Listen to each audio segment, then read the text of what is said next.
Good morning students, how are you? I hope you are fine. आज बेटा हम doctor Bhimrao Ambedkar के बारे में पढ़ेंगे। ठीक है। डॉक्टर भीमराव अंबेडकर बेटा एक क्या थे? एक महान भारतीय लीडर थे और साथ में 20वीं सेंचुरी के एक बहुत बड़े स्कॉलर, एक विद्वान थे। ठीक है। He is considered as the father of Indian constitution. और डॉक्टर भीमराव अंबेडकर को भारतीय संविधान का पिता कहा जाता था बेटा। ठीक है। He was born in the Mahar caste family of Madhya Pradesh. और इनका जन्म मध्य प्रदेश में जो महार जाति थी बेटा उस परिवार में हुआ था। The Mahars were considered as untouchables. जो महार्स थे बेटा उनको अछूत माना जाता था, अछूत समझा जाता था। देवर पुअर आल्सो, गरीब भी थे बेटा। They had no choice but had to work as their parents did. और उनकी बेटा कोई चॉइस नहीं होती थी, जैसे उनके जो माता पिता काम करते थे वही काम उनको करना पड़ता था। They lived at the outskirt of the village. और वो गांव की सरहद पर रहते थे, यानी कि गांव के जो आउटसाइड थे ना वहाँ पर उनको रखा जाता था। Doctor Ambedkar was first person from his caste who completed his college education. Doctor Ambedkar थे वो पहले व्यक्ति थे उनकी कास्ट के जिन्होंने कॉलेज एजुकेशन को कंप्लीट किया था। Then he went to England to study law. फिर वो कानून की पढ़ाई के लिए इंग्लैंड चले गए। In spite of being born in a Dalit family he fought against all prejudice. यानी कि दलित फैमिली में जन्म लेने के बावजूद भी वो प्रेजुडाइज पक्षपातों के विरुद्ध बेटा लड़े थे। He fought for the rights of the Dalits. और वो दलित्स के अधिकारों के लिए भी लड़े थे। दलित जो कम्युनिटी थी जिनको अछूत समझा जाता था, ठीक है, लोअर कास्ट समझा जाता था, उनके उस समुदाय के लिए वो लड़े थे। As a law minister of India, one of his greatest contribution was making the practice of untouchability illegal. और एक कानून मंत्री के रूप में बेटा उन्होंने बहुत ही बड़ा योगदान दिया था कि अछूतता को उन्होंने गैर कानूनी क्या किया था बेटा, गैर कानून घोषित किया था भी कि अछूतता क्या है, गैर कानूनी है। ठीक है।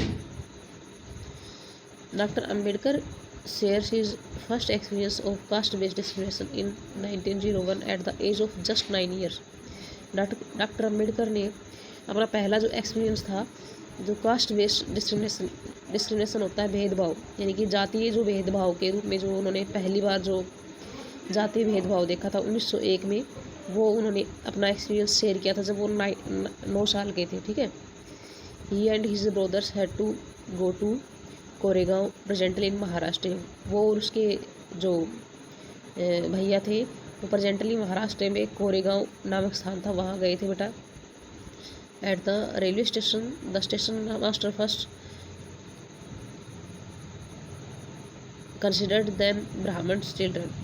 बेटा स्टेशन मास्टर ने जब वो स्टेशन पे गए तो स्टेशन मास्टर ने सबसे पहले उसको क्या समझा कि ये जो ब्राह्मण चिल्ड्रन है, ठीक है, so he treated them very well.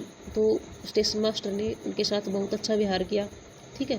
But when he learn that they were Mahars his face underwent a sudden change. लेकिन जब उनको ये पता कि ये महार कास्ट से बिलोंग करते हैं, ठीक है, तो उनका जो चेहरा वो एकदम बदल गया। Moreover there were many bullock carts at the station plying for hire. और बहुत सारी जो बैलगाड़ियाँ थी वो किराए पर वहाँ चल रही थी स्टेशन पर। But none of them was ready to take these brothers to the destination होता है गंतव्य, जिस स्थान पर उनको पहुंचना था। ठीक है। Even at double of exacting rate after knowing about their real caste. लेकिन उनमें एक भी बैलगाड़ी बेटा उन दोनों भाइयों को जहाँ तक उनको पहुंचना था, जिस स्थान पर पहुंचना था, ठीक है, उस स्थान पर डबल किराया, जब उनको ये कहा गया कि हम आपको डबल किराया दे देंगे, आप हमें अपने स्थान तक छोड़ दो, लेकिन उनकी कास्ट के बारे में पता चला तो डबल किराए के लिए भी वो राजी नहीं हुए और उनको नहीं छोड़ा। ठीक है। तो ये क्या है बेटा, कास्ट डिस्क्रिमिनेशन है। The Cartman thought that they would be polluted. Cartman थे जो ठेला गाड़ी वाले थे, वो सोचते थे कि ये क्या है, पोल्यूटेड है, दूषित है। ठीक है।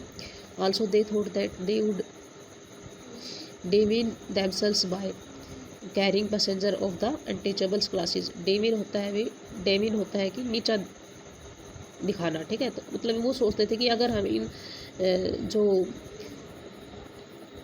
जो ये अनटचेबल्स है, अगर हम इनको कहीं पर छोड़ के आते हैं अपनी ठेला गाड़ी में बैठा के, तो इसका मतलब क्या है, हम अपने आप को नीचा दिखा रहे हैं। ठीक है। Obviously it was very insulting and heartful experience for them. ये उनके लिए क्या होता था बेटा, एक बहुत ही इंसल्टिंग, मतलब इंसल्ट होती थी इनसे उनकी, जब अगर वो किसी दलित वर्ग को कहीं छोड़ के आते थे, अपनी इंसल्ट महसूस करते थे। साथ में हार्टफुल मतलब ये समझते थे कि भी हम अगर दलित को हमने बैठा लिया तो ये हमारे लिए क्या होगा, बड़ी ही हमारी इंसल्ट होगी इस चीज़ में, ठीक है। This incident shows that caste based discrimination not only prevents the lower caste people from selecting the professions of their own choice, but it also denying them respect and dignity given to others। मतलब ये कहता है कि भाई इससे मतलब क्या पता चलता है, इस घटना से क्या पता चलता है कि भी जो कास्ट बेस्ड डिस्क्रिमिनेशन है ना, जातीय जो भेदभाव है, ये खाली जो लोअर कास्ट के लोग हैं उनको उनके प्रोफेशन, भाई जिस प्रोफेशन को वो चूज करना चाहते हैं, ठीक है, उसमें ही नहीं रोकते, बल्कि इसके साथ वो क्या करते हैं बेटा, उनको जो दूसरों के द्वारा जो गौरव दिया जाता है, जो सम्मान दिया जाता है, उससे भी इनकार करता है। मतलब कि वो चीज़ भी उनको नहीं मिलती इस कास्ट सिस्टम के डिस्क्रिमिनेशन के आधार पर, ठीक है। ना तो उनको चॉइस का अपना प्रोफेशन मिलता है, ना ही दूसरों से रेस्पेक्ट मिलता है, ठीक है बेटा। तो ये है बेटा आपका लेसन, इसको अच्छे से रीड करना है और इसमें वेरी शॉर्ट क्वेश्चन आंसर आपको इसमें से फाइंड आउट करने हैं। थैंक्स बेटा।